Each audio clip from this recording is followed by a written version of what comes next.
Ladies and gentlemen, I welcome you all to the H2 and FY25 post-earnings conference call of JB Laminations Limited. Today on the call from the management team, we have with us Mr. Mudit Agarwal, Managing Director, Mr. Subhash Raghav, Chief Financial Officer, Ms. Aarti Chauhan, Company Secretary, and Mr. Ashutosh Singh, Deputy General Manager, Finance. As a disclaimer, I would like to inform all of you that this call may contain forward-looking statements which may involve risk and uncertainties. Also a reminder that this call is being recorded. I would now request the management to detail us about the business and performance highlights for the half year ended 31st March 2025, the growth plan and vision for the coming year, post which we will open the floor for Q&A. Over to the management team. Good morning, everyone. Thank you all for joining this call today. We're just going to run through the presentation that we created for you, and then we can open up the floor for Q&A. Vinay, could you open the presentation, please?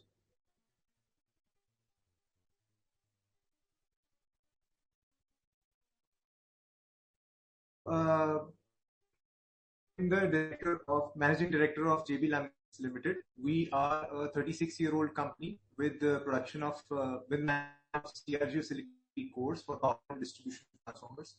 Currently, we have an installed capacity of about 18,000 tons in 2 years of production based in Noida and Greater Noida.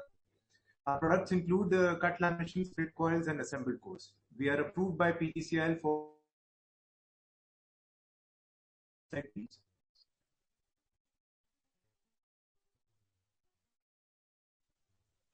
There's a problem with your voice. Hello, Mudit.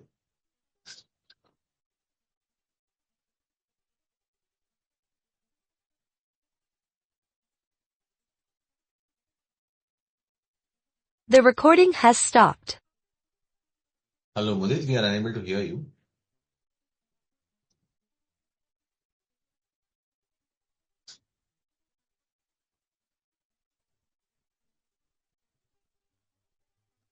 Ashutosh, we are not able to hear Mudit. Am I audible? Yeah, now you're audible. Just hold on. Let me restart the recording. This meeting is being recorded. Go ahead, Mudit. So I'll just explain this slide again. Good morning, everyone. My name is Mudit Agarwal. I'm the Managing Director of JB Laminations Limited. I present to you the performance highlights of H2 FY25. A little bit about us. We are a CRGO steel core manufacturer based in Noida. We have 2 units based in Noida and Greater Noida with a total installed capacity of about 18,000 metric tons. Our products include cut laminations, split coils, and assembled cores, and we are approved by PGCIL up to 400 kV class.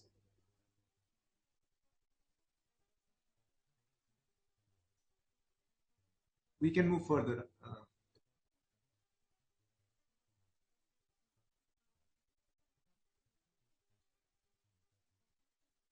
So we have 3 manufacturing facilities now. Like I said, Unit 1 and Unit 2 are completely operational with a total capacity of 18,000 metric tons. We have recently conceived Unit 3, which we are hopeful of starting in May, with a smaller capacity of about 1,200 metric tons.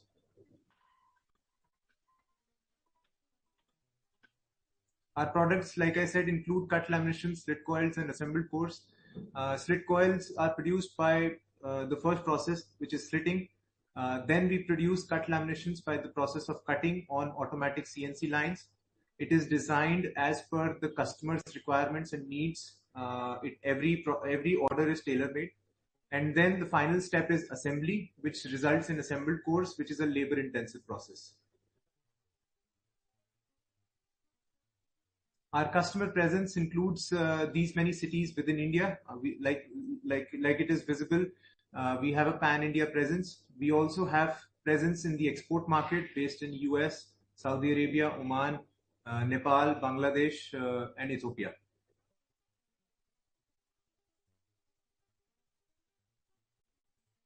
Some of our customers include big names like Skipper, Maiden T&D, Silchar, Exide, Bharat Heavy Electricals, Crompton Greaves, Shidisai Electricals, and Indotech.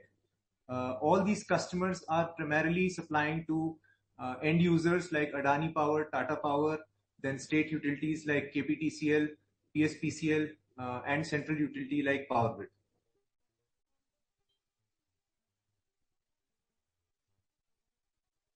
So we'll just go through the performance highlights of the last half year.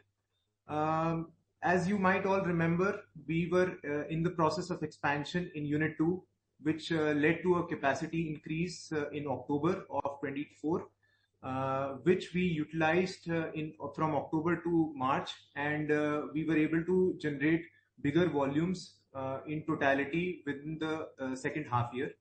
The total capacity reached 18,060 metric tons, out of which total production was about 12,400 metric tons, which was an increase of 32% year on year compared to financial year 24. Like I said, volumes increased 32% year on year. Revenue has increased by 21% year on year. Gross margins have increased from compared to FY24. However, H2 saw a decrease in gross margins considerably. That was primarily because of raw material price fluctuations that led to correction of pricing in the market, which was also passed on to customers through the selling price, which led to a decrease in gross margins. Similarly, EBITDA margins were affected because of that, as well as some expenses related to the future growth. Debt to equity has improved mainly because of the increased equity base.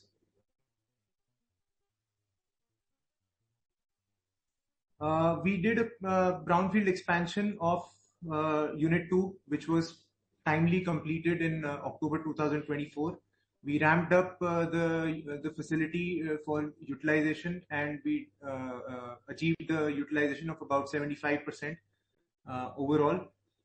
We also got PGCIL approval in March for the new facility, which we were eyeing to complete within the financial year.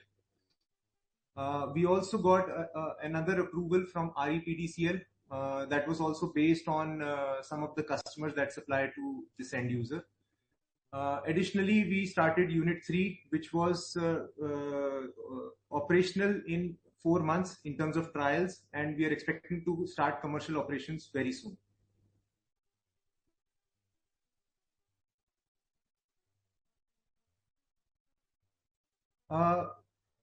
Yeah, I think we can stick to this slide.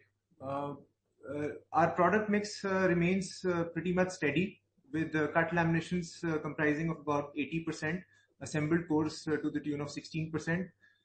We have tried to reduce slit coils and other smaller items so that there is more of value addition in our business. Pan-India sales are also pretty much stable, similar to previous years.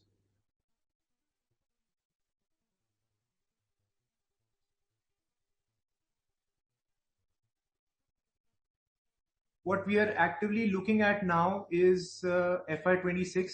FY25 has been a year of a lot of achievements as well as some setbacks with respect to margins. However, going forward, we have the full capacity available to us going in FY26. Our monthly run rate has already been achieved compared to the targets that we are planning for FY26.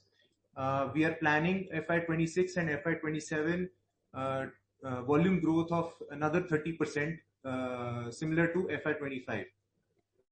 Additionally, we are eyeing some more approvals, which include NTPC, Torrent Power, and going up another step in PGCIL up to 765 kV class.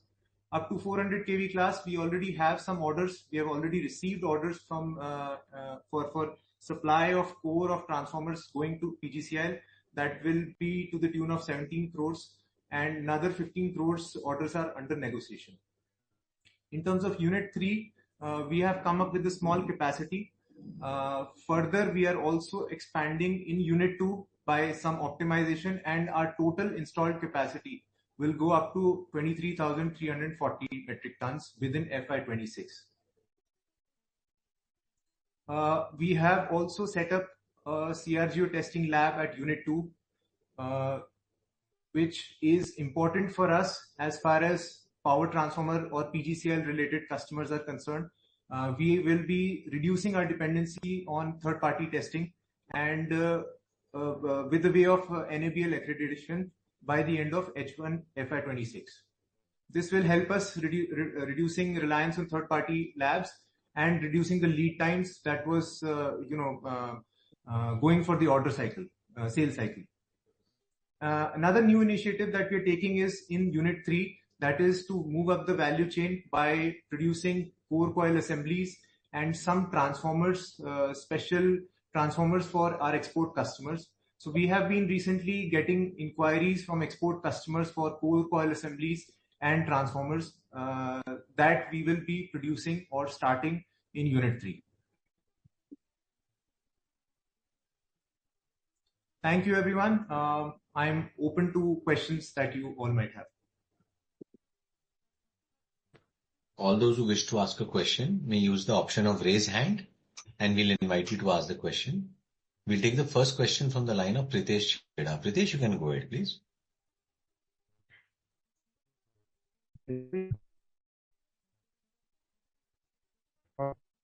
Pritesh, we are unable to hear you clearly.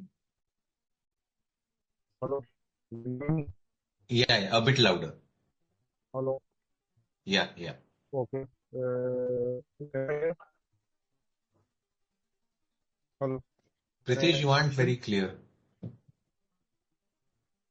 Okay. Sir, my question is about margins. Yes, sir, please. Hello. We can hear you. Yeah. So, So can you specifically tell what went into play in the H2 margin, which is even lower than the lower end of your guidance?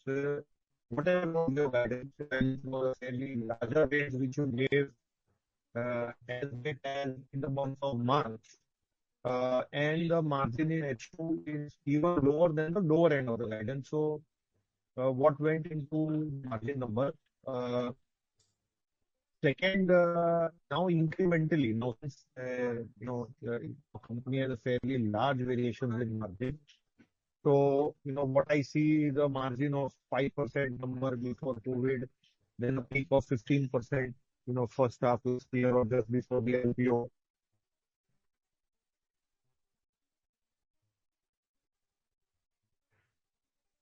Hello. Yeah, Mudit, you can go ahead and answer the question. Okay. Oh, I thought the question was still incomplete. Yeah. Okay. So, Priteshji, first things first, I would like to clarify that in March, there was a Concall that happened where I had guided on a long... Hello? Yeah. Yeah. So, did you hear my question? I heard your first question. Second question was incomplete. The second question is basically your company margin, if I have to see just before the IPO, is at about 15%. Pre-COVID, the number was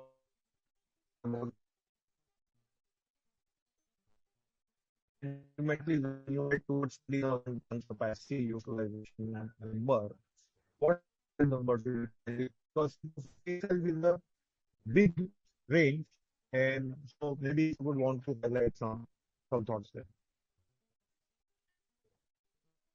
Yeah. So let me first clarify that the margin guidance that I've always given is 12 to 13% on a long-term basis, which we have more or less achieved on a full year basis. So we have seen in the past also such volatility in the raw material prices.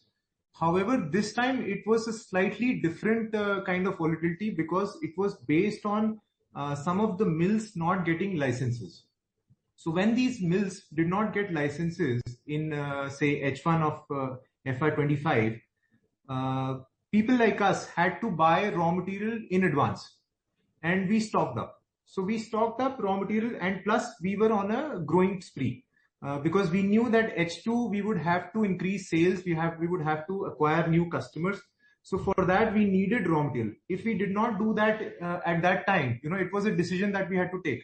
If we did not do that at that time, we would have been stuck with no raw material and no sales, or say limited increase in sales, which is what we did. And that was also visible in the value of the raw material at the end of September, which was to the tune of 90 crores.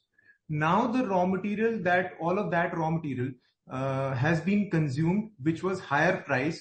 And why it was higher price is because in December, all of a sudden, those mills were again introduced and licenses were given to them. So speculatively, the market became quite chaotic. And some of the customers even postponed their orders, and some customers started, requesting for better prices because the raw material prices were lower. And we had inventory which was in the months of October, November, December at a higher price. So it was a trade-off between sales and margins at that particular time because we were increasing sales. Now we have almost consumed all of that raw material. Probably some of it is still going to be consumed in April, May, June. But eventually we will again stabilize. Going forward, if there is volatility, we will see some swings in the margins. But we believe that on a full year basis, we will still be able to achieve the previous guidance of 12 to 13%.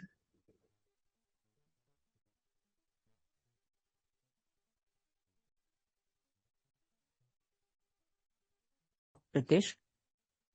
Yeah, we'll move to the next participant. We'll take the next question from Raman. Raman, please go ahead. Hello, can you hear me? Yes, audible. Yeah. Sir, I just want to know what was the total sales this for FY25 and what was the realization per kg? That's the first part. And the second part, you said in the previous call on when we met in March that Unit 3 can have an additional capacity of 12,000 MTPA. Unit 3, with respect to Unit 3 I'm talking. So are we gonna extend, are we gonna add 12,000 MTPA capacity for Unit 3, or are we still in a phase where we will watch out for the demand and then take a call? So the total sales was 368 crores for the whole year. No, I meant in terms of volume. Okay. In terms of volume, it was 12,400 metric tons. Okay. Right. And the average realization was, it was 296 rupees per kg. Okay, sir.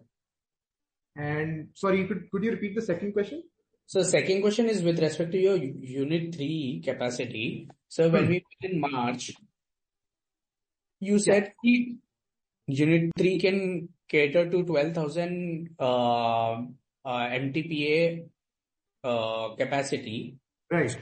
But you also said you are taking a cautious approach with respect to that. You don't want to, overdo the work and then see demand in Bulgar. Right. So with Unit 3, understand what's the stance, because my concern is mainly because there are two things. The transformer sector companies, like the people which make transformers, they have reported extraordinary numbers and given a good guidance, like a high growth guidance.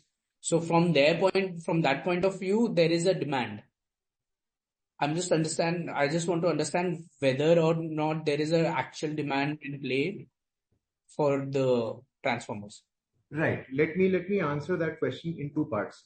So Unit 3, first part, Unit 3 expansion that we guided or say confirmed was 2,000 metric tons. And then we said that theoretically it is possible to, add another 10,000 or say 12,000 metric tons. So yes, going up to 25 to 30,000 tons. That is theoretically possible. So in terms of Unit 3, we eventually figured out that, we sort of cut down on the actual capacity that we are going ahead with that Unit 3, where we are going with 1,200 metric tons currently. Second part to this is that we are also looking at demand, And since we are already being able to achieve about 80-85% on a monthly basis, so we are currently at a run rate of about 1350 metric tons out of, say, a capacity of 1500 tons on a monthly basis.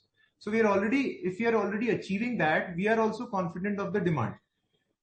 Because of which we have already placed orders for the new machinery, which will be placed in Unit 2, which will take us to a capacity of about 23,000 tons. And thereon, we might be able to expand, but currently we just have to, work up to the next 2 years, taking up our quantities to at a growth rate of 30%. So, for example, from 12,400, we will be eyeing about 16,000 tons, and the year thereon, we will be eyeing 20,000 tons. So for 2 years, we are set with these capacities. Now, the second part is with respect to the Unit 3 additional space that we have, where we are not utilizing CRGO capacity. There we will be manufacturing core coil assemblies and transformers. Transformers mainly for export customers, because we have already been getting inquiries and we are already in the process of signing an NDA with a customer abroad. So we are confident of that kind of business coming in from there. So with that, once we start white labeling for transformers for export customers, we have more opportunities to tap into new customers.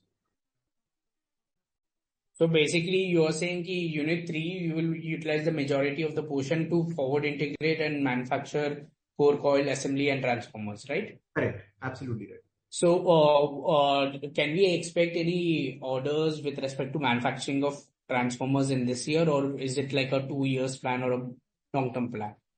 So the customer that we are talking to has given us a commitment of about 15-20 crores on an annual basis.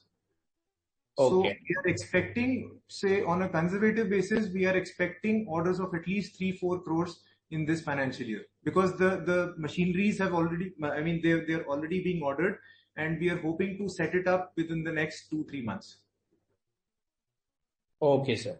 So we will essentially get not more than 7-8 months of production from there, and plus we will have to work up our way with respect to other customers to create a goodwill, create a brand in the market as far as transformers are concerned. So it will take some time. Thank you, Raman.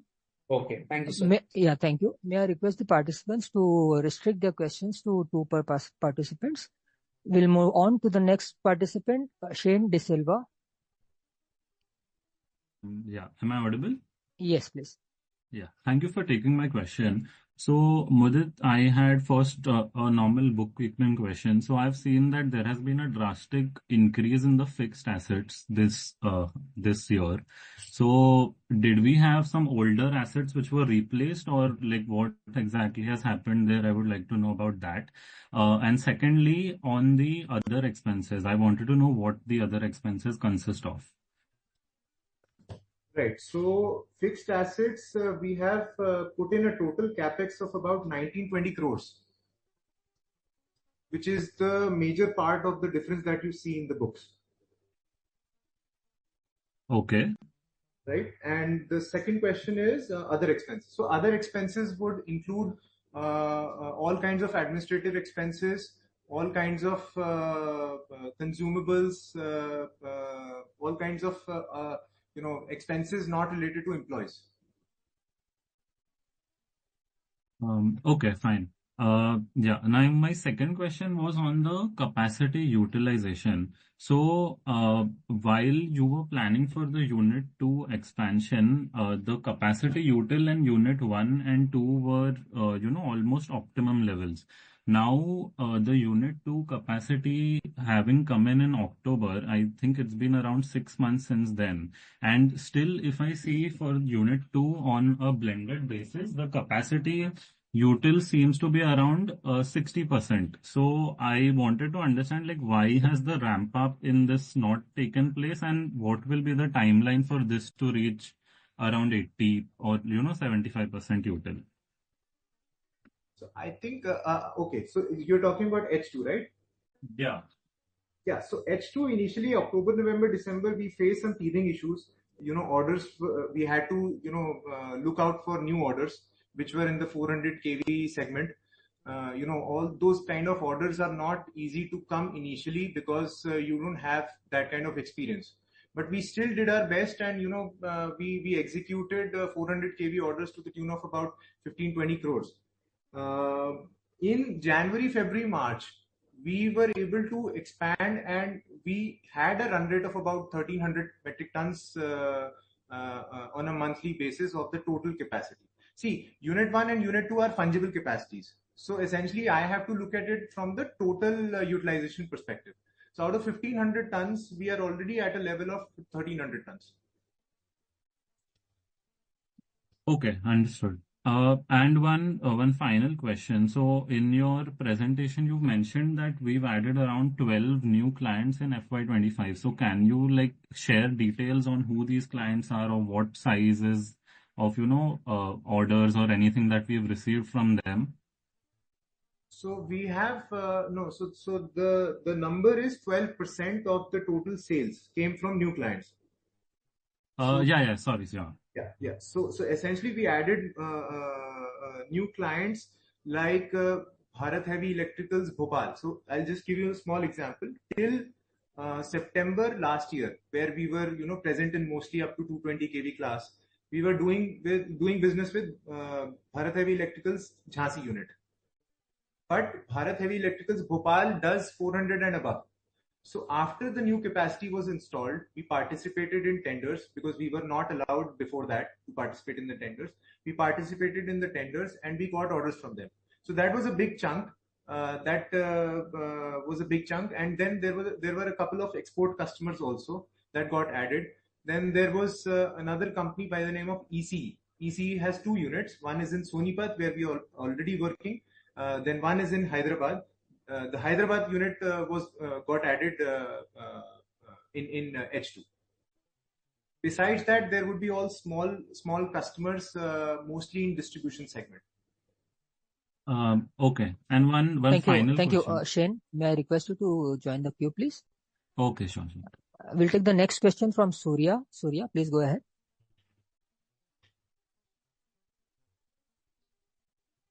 Hi, am I audible? Yes, please. Yeah. Hi, Mudit. I just wanted to know that in your previous calls, you mentioned that you're actively targeting to sell higher grade products and higher KV products to increase your margin. So when can we see the conversion or reflection of the same in your margins? So, like I said, we have already started non-PGCIL orders in the last half year.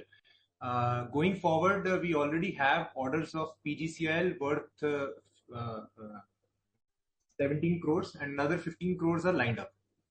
After that, we will be searching for new customers. We are already in discussion with new customers. Some of the customers have already planned their internal audit of the plant, the facility, which is planned in May. Once those are through, we might be able to get business from there as well. So we are hopeful of we will definitely start executing from those kind of orders starting May. But it is hard to pinpoint on the volume or the percentage of volume that might come from there. Understood. The second question I have is regarding your forward integration plan. How you are going towards transformer manufacturing? Even many companies, transformer manufacturing companies, are thinking of backward integration. Like Trill has already acquired a company, CRG Lamination company. So, what do you think is what you say, separating them to eat up your margins, or if your clients also end up doing some kind of backward integration, what kind of moat or advantage you would have over there? Are you asking this question with respect to transformers or CRG? CRGO, I mean, backward integration done by some of the transformer manufacturers. If they also start doing in-house CRGO lamination, Right. What kind of advantage you would be having over there? So we have seen in the past that a lot of transformer manufacturers have tried or successfully done backward integration. For example, BHEL is already backward integrated. but still it buys a large chunk of cut laminations from the outside market. Then some of the players who did backward integrated, they discontinued the CRGO manufacturing operation because they were not able to deal with the inventory, the timelines, and the inflexibility of selecting different grades based on their designs. Then the third aspect comes where power transformer manufacturers have to in a power transformer, if say the core required is say of 100 tons, then there will be additional scrap or say WIP generated to the tune of 25 to 30 tons. That cannot be used in a power transformer. That has to be used in distribution transformers. And we have a variety of customers where we are able to churn that inventory quickly, which is where we sort of got on a back foot in the last half year also. Our WIP had actually substantially increased because we focused on power so much that all of that WIP, that additional 25-30% of WIP started piling up. And we did not have enough distribution customers. So it's a matter of optimization that we want to do, and that is where our skill lies. So once that optimization is complete, I think then we will be able to, very gladly and healthily say that we have achieved the required growth. Thank you so much. Thank you. I think Mr. Pritesh Chheda line is clear now. Mr. Pritesh Chheda, please go ahead with your question. Yeah, hi. So, Mudit, I got your answer that incrementally you're saying about 12 to 13% operating margin, right? That answer I got. Is that correct? Right. Okay. Now my question was, I still did not understand why were you at the lower end of the guidance in H2, when you are saying that you had high-priced inventory, which was getting cleared, that you should have known in the month of March, right? Correct. So then why were you lower? Then is it a situation where you did not communicate it properly? No, I definitely communicated that in the month of March, where I said that 10 to 15% would be the guidance, and there is raw material fluctuation present in the market. Was there any mark-to-market inventory on CRGO that you are carrying in the H2 number? I'm not sure I understand that question. So whatever inventory that you bought, did you consume the whole inventory during the half year? No, so which is what I said. There is some inventory left over from January also, which will be consumed within April and May. So whatever raw material you had, did you have to have a markdown on that raw material numbers in the P&L, or there was no markdown of that raw material number? That was taken on cost basis. Cost basis. Okay.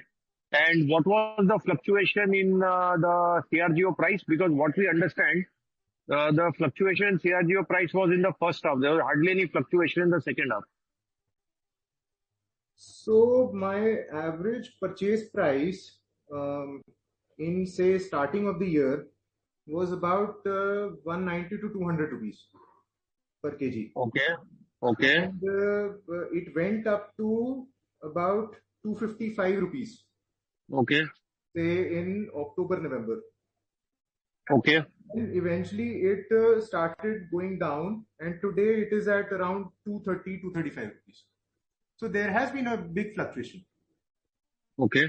And my last question is, now you are calling out a margin number of 12 to 13%. So that's the midway between 10 and 15%, lower than what you were pre-IPO, just a year before the IPO. I have one question. We see still going backward integrated on its 75,000 MV of capacity, making their own laminations. All the industry players in laminations have doubled their capacity. Whether it's you who's tripled, Vilas Transport is doubling, or there is Mangal, which is basically tripling.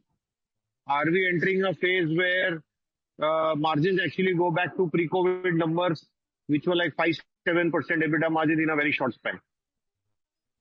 I think pre-COVID numbers were low, or say margins were low, primarily because of the supply chain rigidity in supply chain of the entire transformer industry.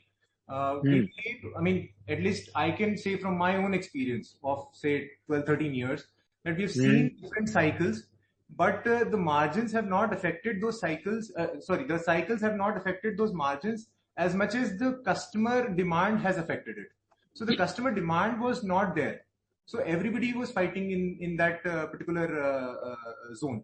Yeah, so it's a classic oversupply situation, which was right. It was an oversupply before COVID. We are actually, aren't we heading to an oversupply situation in the industry? Thank you, Pritesh. Yes, to answer. I just answered this question. So, I mean, your guess is as good as mine.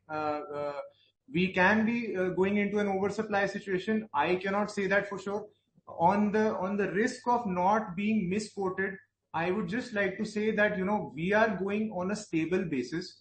We want to continue that path, and we would eventually try to reduce the debt, because we know that, you know, if there is a cyclicality in the business in that sense where the supply is greater than demand, the only thing that protects us is being stable and cautious in our approach. We have seen those cycles, and we will continue to do that. Okay. Thank you very much. All the best. Thank you. Thank you. We'll take the next question from Prolin Nandu. Please go ahead. Hi. Vinay, thank you for giving me the opportunity. Mudit, am I audible? Yes, absolutely. Yeah, Mudit. So, two questions from my end, right? The first is, as Pritesh also highlighted, right, that all the laminates player, whomsoever you also had called out in the last call, right, are expanding their capacity, right? And when I do my math, Mudit, top 6 players account for close to 60 to 65% of the capacity, right? Plus there is a capacity expansion, or most of these players are doing, right? So when we think about our own capacity expansion, is there a story where obviously we want to participate incrementally or with a higher share in the transformer growth, right, or the core industry growth? But is there also a story of some of these transformer players wanting to deal more and more with organized players like us, or some of the top 6 players, right, or some of the 2-3 players that you called out in the last analyst meet? And can you help us understand if this trend towards moving towards, let's say, top 6 players is very, very strong? What could be the yield differential from a transformer point of view for buying a CRGO laminate from a player like JB versus an unorganized player? Can you just give some understanding about, you know, to give us some comfort that with everybody expanding capacity, the risk that probably Pritesh has highlighted will probably may pan out or may not pan out? Just can you give us some understanding about this, Mudit? Sure. At least from my experience, we've seen that the industry has always been in a mostly unorganized state, and it has to be looked at through different segments. So distribution power specifically, distribution segment will continue to have n number of CRGO manufacturers. The business is such that, you know, it is very easy to enter and put up a capacity and, you know, start procuring raw material and start supplying to transformer manufacturers. The key lies in consistency of supply and quality. So basically, the customers who require consistent quality and are short of time, basically the ones who are working at volumes, we try to approach those customers, at least as far as distribution is concerned. With respect to power transformers, again, that segment, the number of players are little. They are lesser than the distribution segment. They are about 6-7 players, and that will continue to be there. It is not like the 6-7 players are going to go away. They might reduce or go up. As long as one of us is going bust, you know, nobody knows when that will happen or to whom it will happen. But if that happens, only then, you know, the others can get a better market share. Understood. So you are saying that in power transformer, that movement, I mean, there would always be limited set of 6-7 players, right? Correct. To conclude, Absolutely. right? And that's where it's a more quality conscious kind of a market, right? In some sense, is Yes. that understanding correct? Yes. So basically, there are some requirements with respect to the plant, and so for example, I just gave you the example of the lab. Now the PGCL approval that we got is contingent on a condition that we have to get NABL accreditation for the lab in the next 6 months, which is why we have a deadline of September to get NABL accreditation, which is required for PGCL 400 kV class certification to be kept in order. It's not like they will, strip us off the certification. But then those things are the key facts that many of the other manufacturers or the ones who are in distribution would not like to go through. Understood, Mudit. That's clear. The second question is on your comment again in the past call that you want to move towards higher KVA, right? Now, part of it is to get that PGCL approval, which if I'm not wrong, you have got it for Unit 3, right?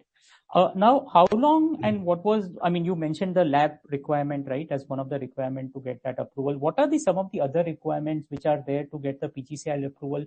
How long did it take you to get that PGCL approval? And once you get the PGCL approval, how long will it take for customers to start taking our product, testing our product, accepting our product, right? In some sense. So this journey of moving forward from a lower KVA towards higher KVA, what all things you need to keep in mind, to successfully make this journey?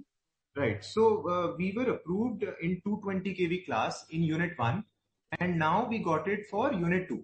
That is the story. For 400 kV class, right? So Unit 1 is only up to 220, and Unit 2 is 220 as well as 400 kV. That is one thing. Now, we started this journey back in 2016. It took us almost 1.5 years to get ready for the kind of requirements that PGCL wanted us. Those are mainly based on infrastructural requirements as well as the history of supplies to our customers. So it took us almost 1.5 years to get the first approval. Then since 2017, when we got the approval for Unit 1, we have been consistently supplying to customers for PGCL orders. That created a history or say a reputation in PGCL that JB Laminations can supply PGCL approved material to transformer manufacturers. The only thing that was limiting us in Unit 1 was space and the machine infrastructure. So when we did a brownfield of Unit 2, we designed it in such a way that we had to get PGCL approval and move up to 400 kV class. So the timeline of that was 6, 7, 8 months of installing the new facility. And once that facility was installed, we got active with PGCL. We approached them that, look, we have supplied 400 kV jobs in non-PGCL orders to certain customers, and we got the testimonials from the customers and all the documentation that was required with respect to the company, with respect to the infrastructure facility that was submitted to PGCL. And PGCL then puts an inspector in charge for the audit. They audit the plant and put some further contingencies or conditions. Once we are able to fulfill that, we get the approval. Our aim to get that approval was January, February, but it eventually turned out in March. So it took us, I think, 3 or 4 months to get PGCL approval because we had a history. I understand. Just one follow-up question. Why are you not targeting the 760 kVA? Just let him answer that, and that's I'll just answer. Thank you, this. Yeah. So 765 kV, again, the requirement of machinery, infrastructure, and everything else is still the same. There is no change at all. The only thing different is the history of supply. So once we are able to commit the history, the supply of these PGCL orders in 400 kV class, then we will be able to apply for 765, and then that will not be a very big challenge for us. Thanks, Mudit. Thank you. We'll take the next question from Paras Chheda. Please go ahead. Thank you, sir.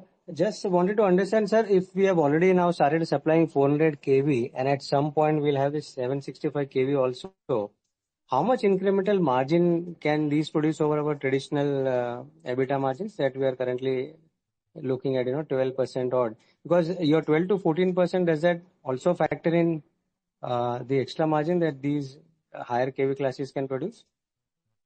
Yes, that the blended margin includes 400 kV class orders. Let me first tell you that the 765 kV class definitely opens doors for us, but there is more demand in 400 kV class compared to 765. 765 orders are very limited in the market, so 400 kV class was the main aim that we got.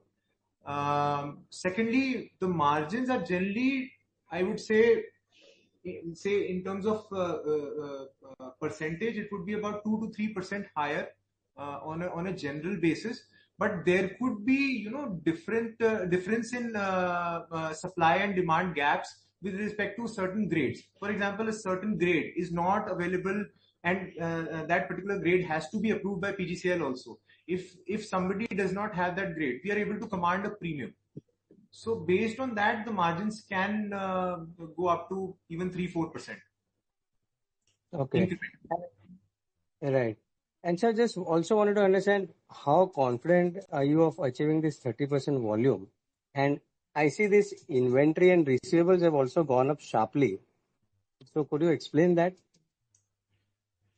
So like I said, on a monthly run rate, we are already at 1300 tons. So if you see 1300 multiplied by 12, we are already at 15,600 tons monthly run rate. Okay. Just a little more push, we will be past 1350, which is probably the average that if we need to achieve in order to get to that 30% target. Sorry, what was the second question? The the inventories and trade receivables have sharply increased. So inventory has actually come off. In September, like I said, we were carrying an inventory of 3 to 4 months to the tune of 90 crores, and it has reduced to 76 crores, and we are further in the process of reducing it. See, we were in an uncharted territory with the new expansion and the new segments that we were targeting. We did not have the idea of or say the projection of which grades would be required in what quantities. We buy all grades, but there is a certain projection that we do based on past experience, past ordering cycles that the customers have. But for the new customers or the new segments, we were a little in the uncharted territory. So we had to sort of stock up. And plus, moreover, there was a little bit of chaos in the raw material market also. So we actually stocked up, and now we are reducing it, and now we are going towards that optimum level of 60-65 days. And if you look at it from both inventories and receivables from a perspective of monthly or say a quarterly sale basis, we are pretty much in the 60-70 days range. So for example, in the Q4, our total sale was about 113 crores. So 78 crores was the receivables. Right. Yeah, so that translates to about 70 days. Okay, so the inventories will get optimized, this year is what you are saying. Correct. Right. Inventories will get optimized, receivables will not reduce, primarily because that is the kind of cycle that we have to, yeah, because the volumes will also go up now, so that way, yes. Absolute basis will not reduce. And one more thing I want to point out here is that receivables are some of the receivables to the tune of about 30 crores are protected by the use of letter of credit. So we use an LC discounting facility where those receivables are already protected, and the other receivables we are protecting through the process of credit insurance. Right. And like someone, sir, asked you, and I just wanted to, re-ask that the fixed assets has disproportionately gone up. Now, what was the, primary factor for that? The 5 crores going up to 24 crores. Yeah, so Unit 2, we expanded and we did a total capex of about 17 crores in the plant, machinery and building. and in Unit 3 we did a capex of about 3 crores. Okay, understood. So essentially, all of that was for the new expansion that we did in Unit 2 and Unit 3. Right. Given that the inventories are pending, raw material inventories to be consumed in April, May, you're still confident of a 12-14% margin for the next year, I mean FY26? On a yearly basis, yes. Right. And previously also I've guided on a long-term basis, which is mostly yearly basis. If you see our EBITDA margins, it has been constantly increasing. On a half-year basis, you might see a decrease. But we knew that, if we are able to do a 15% margin, so we had some scope of making those, taking those risks where we could, experiment and go for higher sales, aggressive sales, which is why we were able to get PGCIL approval in the first place. If we did not go for those aggressive sales where the margins were lower, or say the pricing set by us was attractive to the customers, not attractive to the customers, we would have not gotten PGCIL approval within the targeted timeline of March. Right. Right. Okay. Thank you. Thank you, Paras. May I request you to rejoin the queue, please? We'll take the next question from Kaya Nirani. Please go ahead.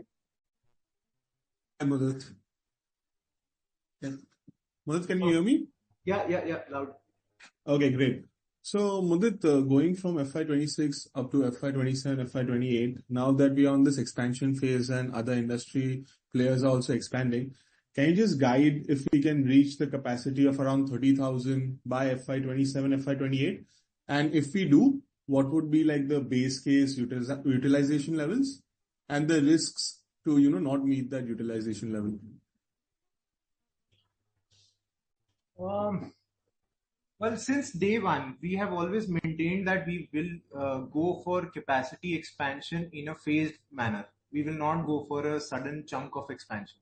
What we want to do is we want to expand, say about 50% or 40% addition of capacity, then probably hold on for a few months, optimize that, and then go for another round of expansion. Had we not been confident of achieving, the run rate that we are at, we would have not gone for buying new machines that is going to, take us to say 23,000 tons. But once that is through and we are confidently, able to view or say, have that vision that FY27 we are achieving 20,000 tons, it is very difficult to say that we will go for a further capacity expansion as of now. Which is why, because that risk of oversupply and demand, a difference in demand, definitely stays there. Nobody knows that even that kind of a risk is also valid for transformer manufacturers, for all that we know. Because transformer manufacturers are also, expanding capacities.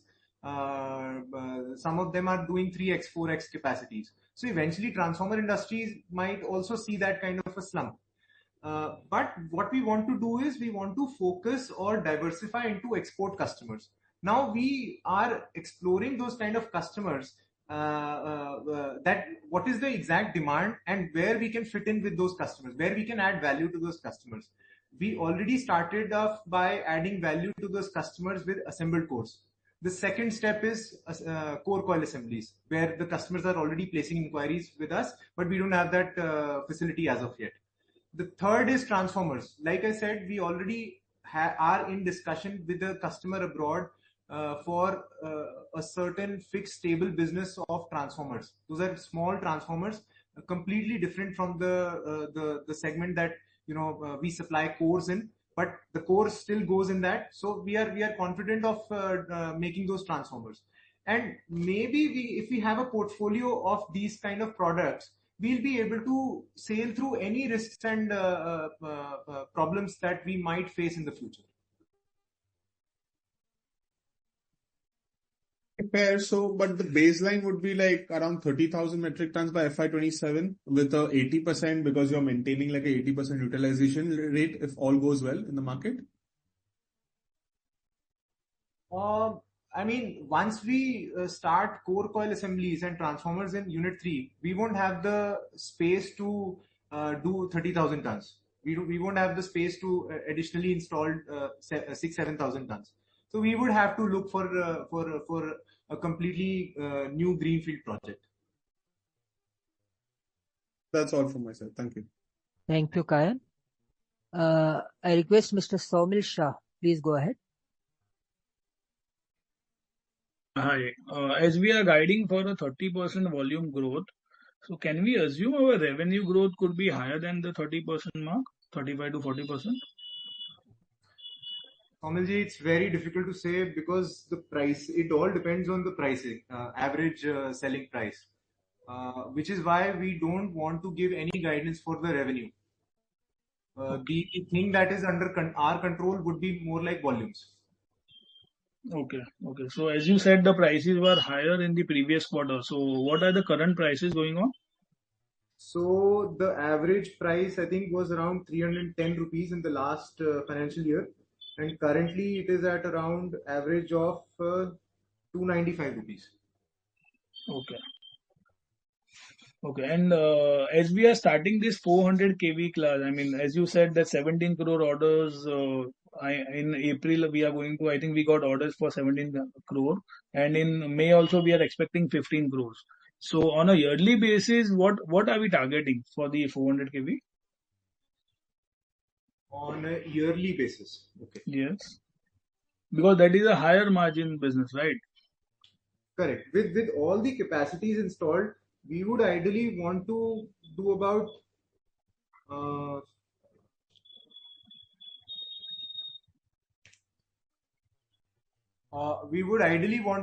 target about 15 crores of business every month. So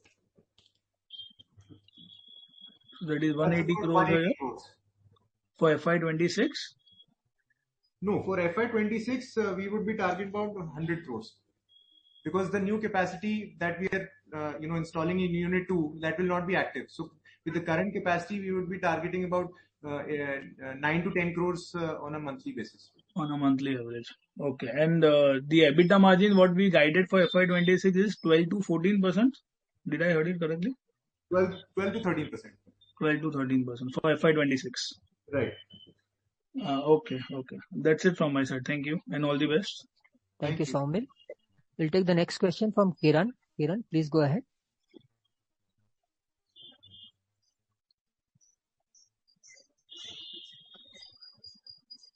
We'll move on to Mr. Pranjal Mukhija. Please go ahead. Am I audible? Yes, Pranjal. Hi, Mudit sir. Thank you for giving me this opportunity. So, sir, I have a couple of questions. So currently we derive around 80% of our revenues from cut laminations and 15% from like assembled cores.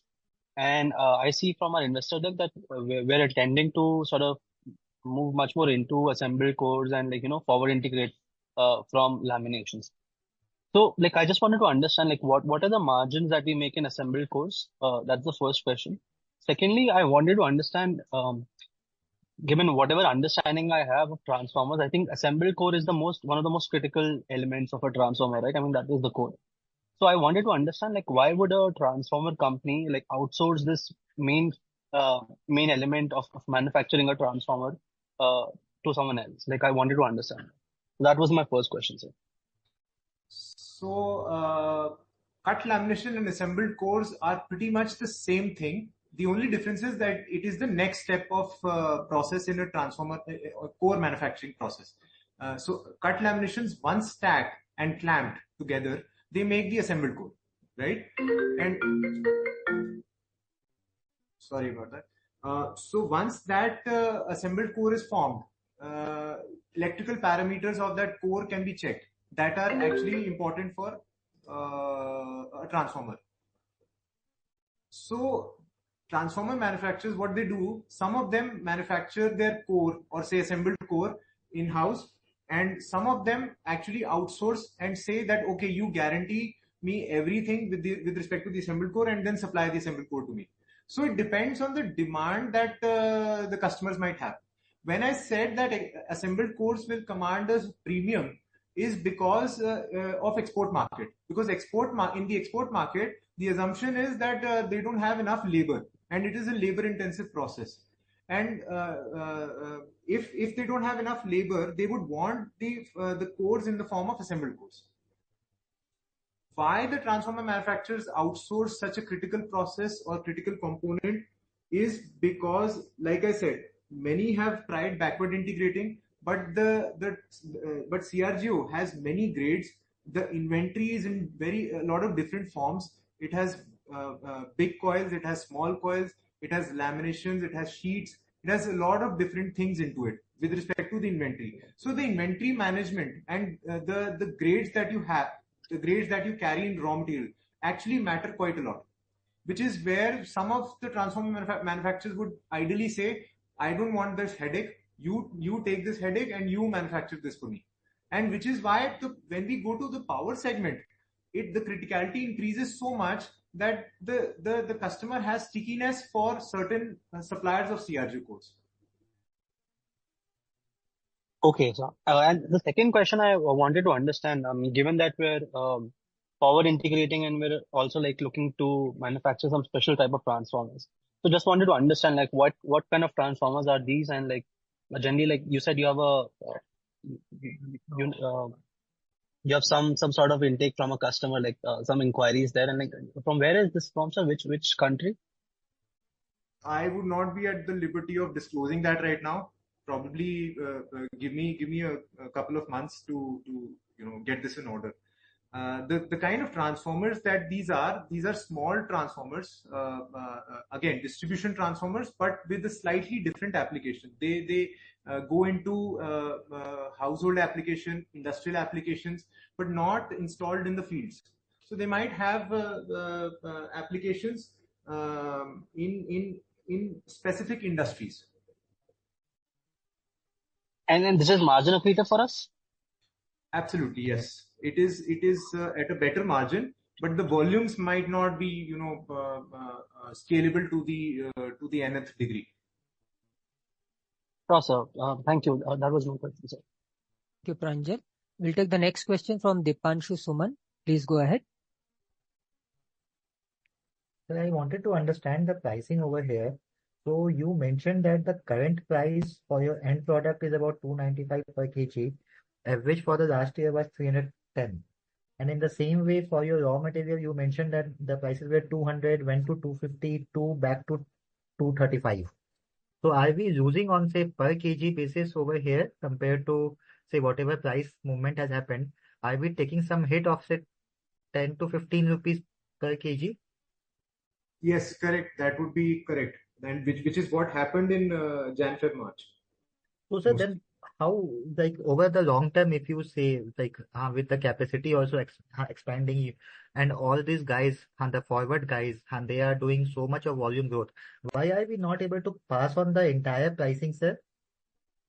Because the movement or say the volatility in the raw material prices came all of a sudden. And our bookings were already in place with the suppliers. Some of them were import bookings which had material coming in pipeline, and some of it was already contracted with the suppliers. So we could not go back to the suppliers and say we want to cancel this order and negotiate on a new price, which is why the pricing we were not able to pass it on. We generally are able to pass on the pricing if the volatility in the pricing or say movements of up and down are to the tune of more than 2 to 3 months, or say even more than 3 months actually, because we are carrying inventory of at least 2 months, right? And in this particular case, we were carrying inventory of 3 to 4 months, which is what actually hit us back. But sir, then why are we not pricing right now in a better way? Because see, as this prices has come down from 250 to maybe 235, we have also decreased our prices. We could have held on to our prices for a few of the months. Yes. So what happens in that particular case is that every supplier in the market. So what I'm trying to understand is that is the industry working in a way that they are ready to lose on to some amount of margin, but want to be on the volume side? No, it's mostly because everybody wants to get rid of the higher cost inventory. Understood. Right, because we don't know if the prices will go up again, right?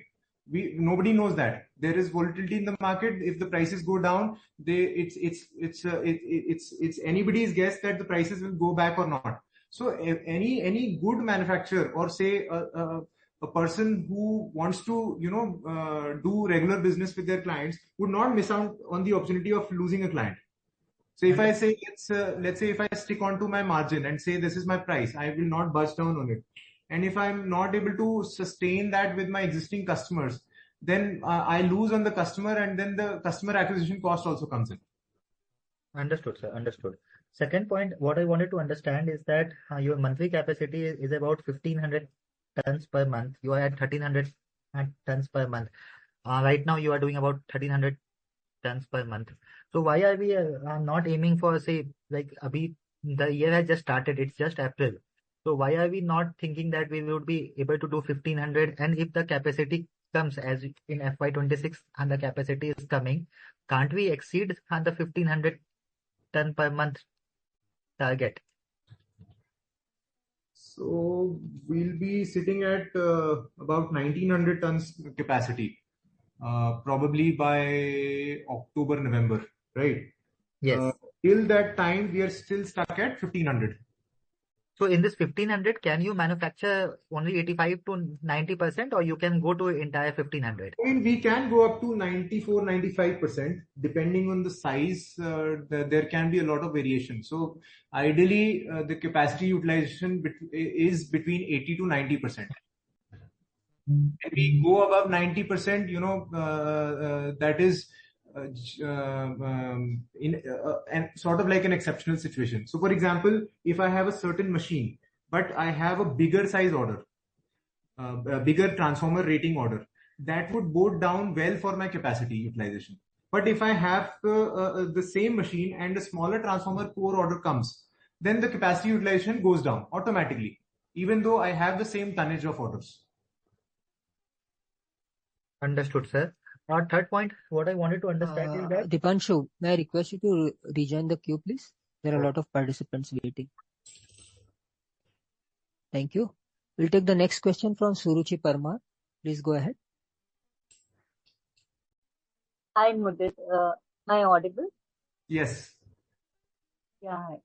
Hi. Just wanted to have your address market increase after you have got this peak of 400 kV plus. Sorry, we lost your voice. Suruchi, can you repeat your question? Yeah, I just wanted to know the addressable market increase after you got the GCI approval of 400 kV plus.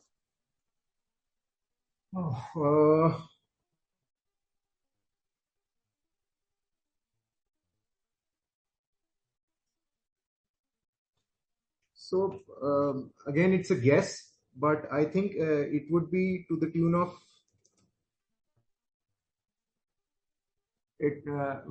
round about 70 to 80,000 tons.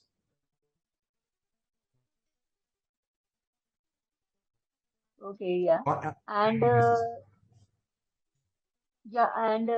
this the volume growth of 32%. I know you have already answered this question, but just wanted to know about your view that the sales have increased just by 21%. So is there pressure on realization, and will it further continue after considering all the competition you see? Yeah, so realizations were down in H1. If you look at our H1 presentation, the volumes had actually increased, but the total sale was still the same compared to H2 of FY24 or say H1 of 24. In H2, the prices increased and the average realization increased back to the FY24 levels.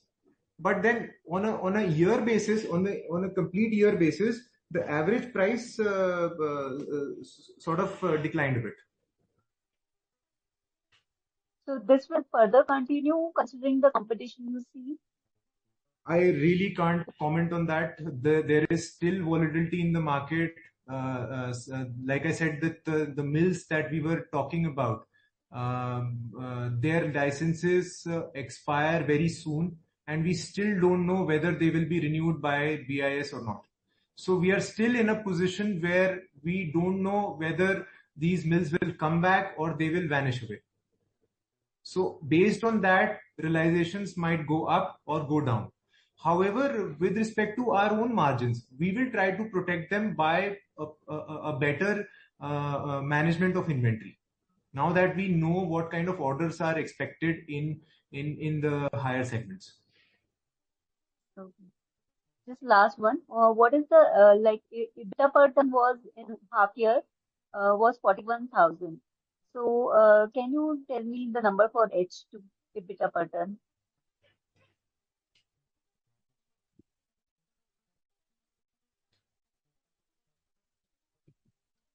I think it was around 30,000.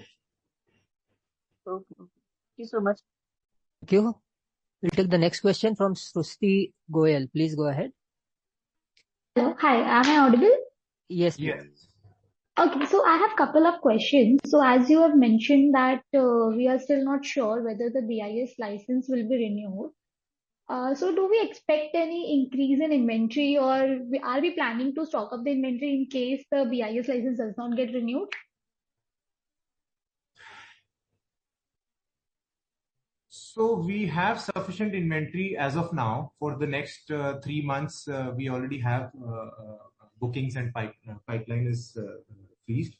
After that, we will again have to rely on the existing suppliers who are, say, not under the purview of getting or expiring BIS licenses.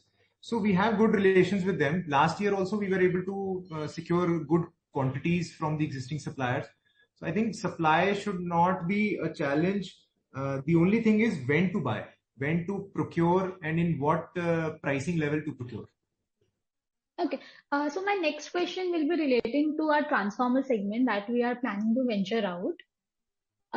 I just wanted to know that with our transformer sector coming, do we plan to increase our inventory days, and do we plan to stock up more CRGO for internal consumption?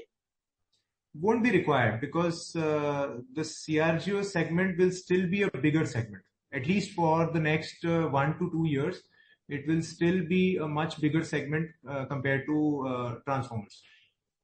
So how much transformer manufacturing revenue are we expecting in coming years? For this year, we are not expecting much. Depends on when we start, and probably we will get not more than 6-7 months of production, and depends on the availability of orders. By next year, we will definitely try to move up and aim for a number of at least 40-50 crores. Okay, and as you have said that it's a follow-up question to the previous question asked, that in H2 the prices recovered as compared to H1. So why was the price movement in H1 as compared to H2? Because I guess in H1 we saw the BIS license non-renewables and the raw material pricing shooting up. Correct. So the pricing pressure was not on the H1 but on the H2. Yeah, so H2, what happened was when the prices had increased and we purchased a lot of raw material because we needed to get our expansion plans secured with orders and supply. By December, these licenses were renewed, and suddenly we had a pressure of selling. So then it starts. So for example, December was somewhere around 320 rupees, and then eventually it started coming off to say a level of 280, 290, 295. This is the raw material pricing. No, this is the selling price. And with respect to raw material, it was say about 250 rupees, which has now come down to 230, 235. So you are saying the selling price come down from 320 to 290. 290. 290. Okay, done. Thank you so much. Thanks, Srushti. We'll take the next question from Yashvardhan Singh. Please go ahead.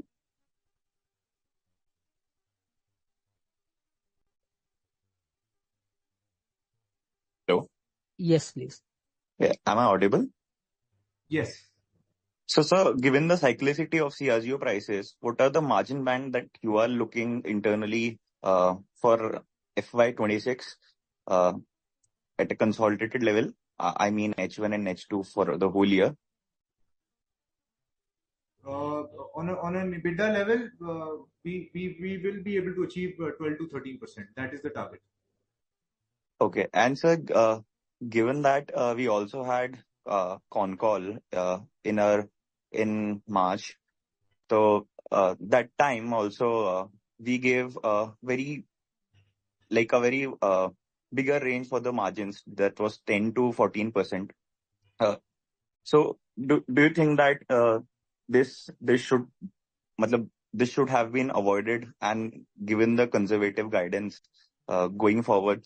Because this is how for us, like, who are minority shareholders of the company, this is like very sad to see margins going all over the place and people expecting 14-15% margins, and then next day suddenly there is so much bad words about the company, like margin has collapsed and all these things. So just a feedback for going forward. And another question which I want to ask is, how do you see long-term arrangements with your suppliers right now?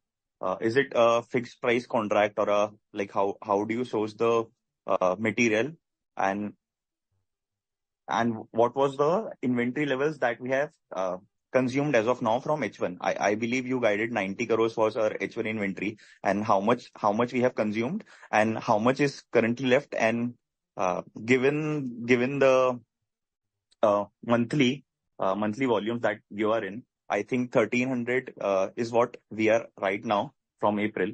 So how much will be consumed this H1? Because that might again impact the H1 EBITDA margins. Yeah. So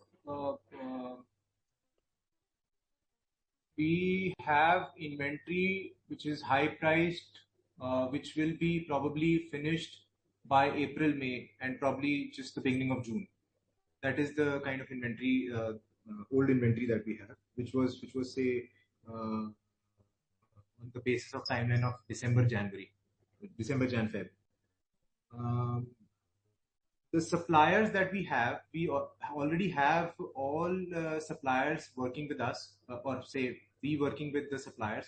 Our ordering with the suppliers are either on a 3-monthly basis or on a monthly basis, depending on the supplier's interest. Mostly they're on a 1 to 3 months basis. Then we are also buying on spot basis. So whatever we buy on spot basis, that kind of offsets the inventory gain or inventory loss. So we try to keep a certain proportion of buying on a spot basis. That is how we move. Having said that, for power transformers, it is very difficult to buy on spot basis and expecting orders to come. We need to plan ahead, which is why we had more bookings in the last half year. I hope that clarifies that part. Yes, understood, sir. And so coming back to your first question. Yes. So again, let me reiterate very clearly, very clearly, that I was misquoted in the March con call. I had clearly mentioned in that call that there is raw material price fluctuations, and that could lead to reducing EBITDA margins compared to H1. When I was asked what will be the range of EBITDA margins that we can expect, I mentioned 10 to 15%, considering what we achieved in H1 and considering what we could achieve in H2. And we were at the bottom end of that range. So I believe I never misguided anyone.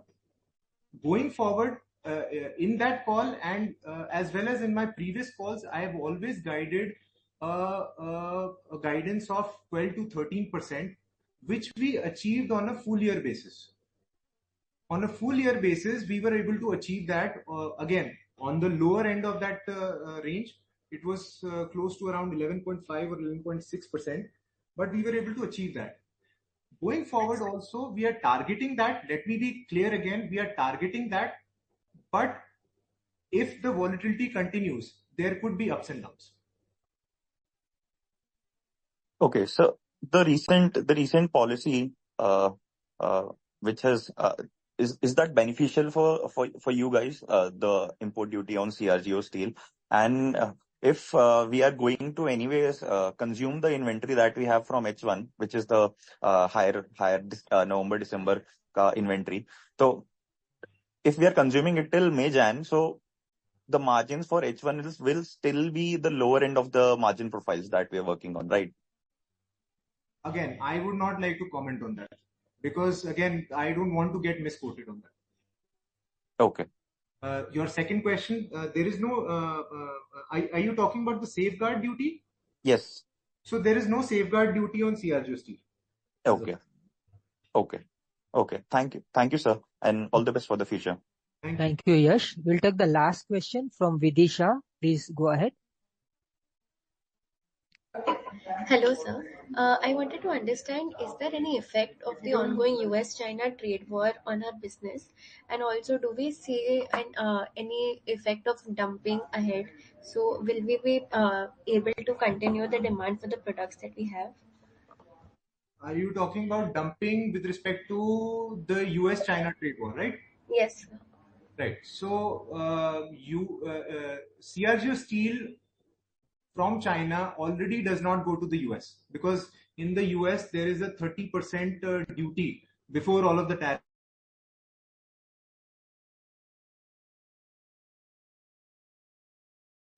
30% on CRGO steel coming from China. Sorry, Mudit, we lost you for a second.